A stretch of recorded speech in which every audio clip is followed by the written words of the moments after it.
Hello, ladies and gentlemen, boys and girls. My name is Hagaduck3, and welcome to Tech Saturday, episode 7, where today I'm giving you guys a monster of a PC. This is a $2,500 Intel gaming PC. This thing will be able to play Battlefield 4 at ultra settings. You can probably play Minecraft at 9,000 frames per second, if you turn everything down at least.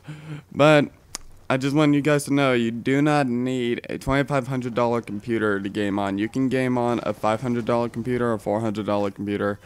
How much money you ever want to spend on a computer, you can game on that.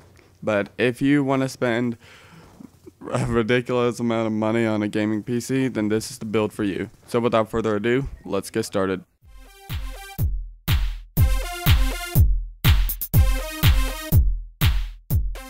Alright, so for the CPU, I went with the Intel Core i7-4770K. This is the 4th generation i7, also codenamed Haswell. So this is a quad-core CPU. It uses the LGA 1150 socket. The previous generation used the LGA 1155 socket. This CPU is clocked at 3.5 GHz, even though you can overclock it because this is a unlocked processor. It has hyperthreading, so what that means is Windows will recognize it as an 8-core instead of a regular quad-core. It has integrated graphics. It uses Intel HD 4600 graphics, and the TDP for this CPU is 84 watts. So why'd I go with this one? Well, it's an i7, it's a $2,500 build, and if you didn't get an i7 with a $2,500 build, you would kind of look weird. You don't need an i7 for a gaming PC though. I just added it because it's a $2,500 build, and if you wanted to get into like YouTube and whatnot, you could do some major editing or Photoshop or whatever you want to do with this. So yeah, it's a really good PC for that, or it's a really good CPU for that, and you're going to be getting some slightly better gaming performance with this CPU. And the cost of this CPU is $339.97, so this thing ain't cheap. So if you want it, you can get it, but this thing is not cheap. Just saying. Next up, we have the CPU cooler. I went with the Corsair H100i. This is a liquid CPU cooler. The fans on the radiator spin at 2700 RPM, and the noise level is at 37.7 decibels. So why did I go with this one? Well, it's going to look really nice in your build. Whenever I see someone with a really high-end build, they always go with a liquid CPU cooler instead of a regular fan heatsink. The only person I've ever seen not go with a liquid CPU cooler was Woody's Gamertag when he was building his gaming PC. But I like this because I trust Corsair. They make a lot of really good PC products. And I also like this liquid CPU cooler because it is a closed loop system, so you don't have to replace the water, you don't have to open it up or anything. You should at least clean the fans on the radiator and clean the radiator itself. You know, you're spending a lot of money on this PC, you should at least keep it clean from dust and whatnot. And if you wanted to, with this CPU cooler, you could overclock the i7, so I would overclock it a bit, because 3.5, I would probably overclock it to like 4.2. I'm pretty sure this CPU cooler can handle it. But the total cost of this CPU cooler is $109.99. So yeah, it's a really good fan. If you can afford one in your computer, I would suggest getting it because this thing is the boss.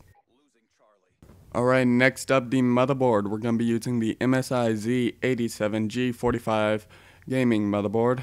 So every time I look at this motherboard, I just look at it and I'm like, dang, I think my wallet just had a heart attack. Or my phone just vibrated. I'm not really sure. Oh, it was my phone. Never mind. Okay. So this motherboard uses the ATX form factor. It uses the LGA 1150 socket. It also uses the Intel Z87 chipset, and I'm pretty sure with that chipset you're free to overclock as you will. It has 4 240-pin DIMM memory slots, and the memory speeds range from 1600 megahertz to a whopping 3000 megahertz. And that's not even overclocking, that's just standard. That's ridiculous. The one thing that I was shocked about, even though it does have a whopping 3000 megahertz max memory speed, The max memory it actually supports is 32 gigabytes. I would expect 64, but okay. It does have RAID support. It has both Crossfire and SLI support. It has 6 SATA 6 gigabyte ports, and it does have onboard USB 3 headers. So I went with this one because this one is a gaming motherboard. It is designed specifically for gaming.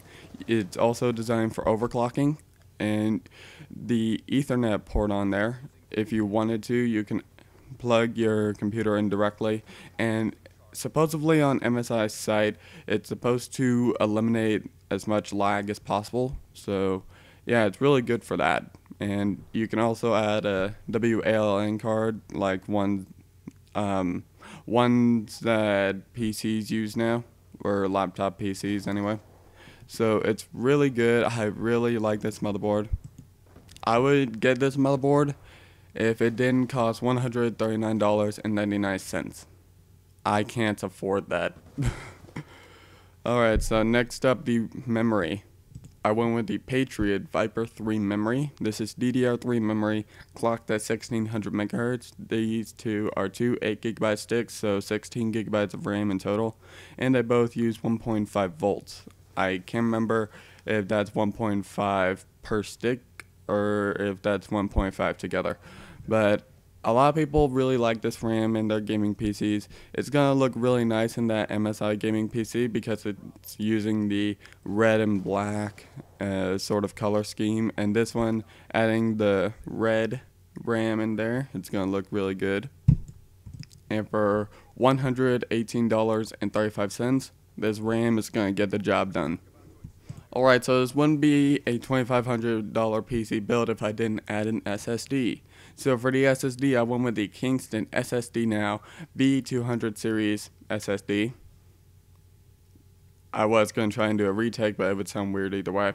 So this SSD has a 256 gigabyte capacity. It uses the SATA 6 gigabyte interface. It is a 2.5 inch drive, and SSD is one of the best upgrades you can make to your computer. So yeah, if you want to add an SSD, I would suggest doing it because these SSDs are pretty darn awesome. Shut up, phone. And the total cost for that SSD is $159.99. That one really shocked me because everything else, 256 gigabytes, is around the $250 range. So Kingston, if you guys are watching this, you guys are awesome. Alright, so for the actual memory, I went with the Western Digital Caviar Black hard drive. This is a 2 terabyte capacity hard drive. It uses the SATA 6 gigabyte interface. It has 64 megabytes cache, and it spins at 7200 RPM, and it uses the 3.5 inch form factor. So why did I go with these guys? Well, Western Digital, I've always trusted them. I've always liked their hard drives. Everyone that I see in their builds, they always put Western Digital in. And Western Digital, as I recently learned, is a USA-based company. So I like supporting the red, white, and blue. And having 2 terabytes, you guys are going to have more than enough space that you actually need for a gaming PC. But the cost for the hard drive is $149.99. If you can, I would suggest getting this because I want to try and get a 2 terabyte hard drive whenever I build my computer because I do a lot of video editing and whatnot. But yeah, 2 terabytes is going to be really good for a gaming PC. Alright, so now the beast that makes this PC what it is. The GPU, I went with the Power Cooler Radeon HD 7990. It has a 6 gigabyte capacity. It uses GDDR5 memory. It's clocked at 900 megahertz, and it has 2 DVI dual-link ports, 1 HDMI port, and 2 mini display ports. So, why did I go with the 7990? Well, DICE, when they were showing off Battlefield 4 at like ultra max, whatever you want to call it, settings, they were actually using 2 7990s, but that was pre-alpha and pre-beta. So they'll probably make it so that it'll be able to run on cards like the 7850.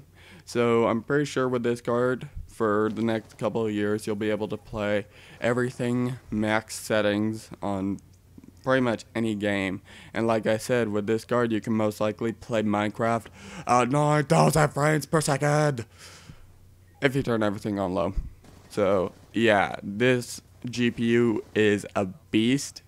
It's pretty much 27970s in Crossfire with this card, since it is a dual GPU card. If I could afford this card, I would, but this card costs my entire PC and more. The cost for this GPU is $904.98. Yeah, I can't afford that. I don't think I'll ever be able to afford that. But still, you're getting a great GPU for the price. Alright, so next up, the power supply. I went with the Antec High Current Gamer Pro Platinum 1000 watt power supply. So this power supply is 80 plus platinum certified. Usually I go with 80 plus bronze, but this one's 80 plus platinum. And it is also a modular power supply, so you guys will have some help in the cable management department. But I went with this one because I trust Antec. That's what I'm going to be using most likely in my own PC build next month whenever I get money to actually build a computer. So 1000 watts is more than we actually need for this computer, and you'll see at the end of this video why. But it's really good, really great, and the cost for this power supply is $209.99. You never want to go cheap on the power supply. That's why I got this one, because these guys are really good. Alright, so for the optical drive, I went with the Pioneer BDC 207 DBK. The only thing you guys really need to know about this optical drive is that it's a Blu-ray drive. I added it because this is a $2,500 build. It would look weird with just a regular DVD drive. You guys don't actually need to get a DVD drive. The optical drive is always optional. You can always install it through, or install Windows through a USB.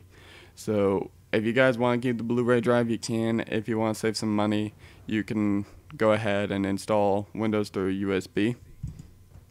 But if you do decide to keep the Blu-ray drive, it's going to cost you $37.98. So pretty cheap, actually. If you want to, you can upgrade your current computer with a Blu-ray drive. I'll probably do that because I don't have a Blu-ray drive in my house now, and I'm not planning on getting the Xbox One or the PS4. So yeah. Next up, the case. I went with the Corsair 650D. So this is one of the best cases you could get for $2,500. Don't worry, it doesn't cost $2,500. But I went with this one because this case is just beautiful. It looks beautiful on the outside. It has great cable management on the inside. I'm not really sure about this, but I think it comes with two 120mm fans. I could be wrong, so don't take my word on it, but it's a really good case, one of the best cases you could get, and it's only $500 PC. But the cost of this case is $189.99. So yeah, still for a $2,500 PC, this is going to be a really good case. And finally, for the operating system, I'm leaving that up to you guys. You could either go with Windows 7 or Windows 8. Right now, currently at the making of this video, Windows 7 is just a tad more expensive than Windows 8. The prices could change since prices are constantly changing within the PC market. But yeah.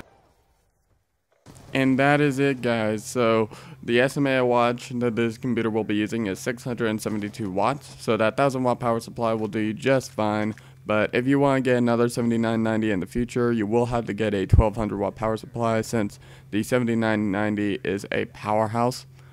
But the cost for this machine without any operating system is $2,366.21. And the cost of this machine with Windows 8 is $2,455.94. And the cost of this machine with Windows 7 installed is $2,456.19. So Windows 7 is 20 cents more at the time of making this video. Prices may change, but I hope you guys enjoyed the video. If you did, smack that like button. It helps me out a lot. And that's it, and I will see you guys in my next video. This is your boy Hogdeck3, and I'm out. God bless.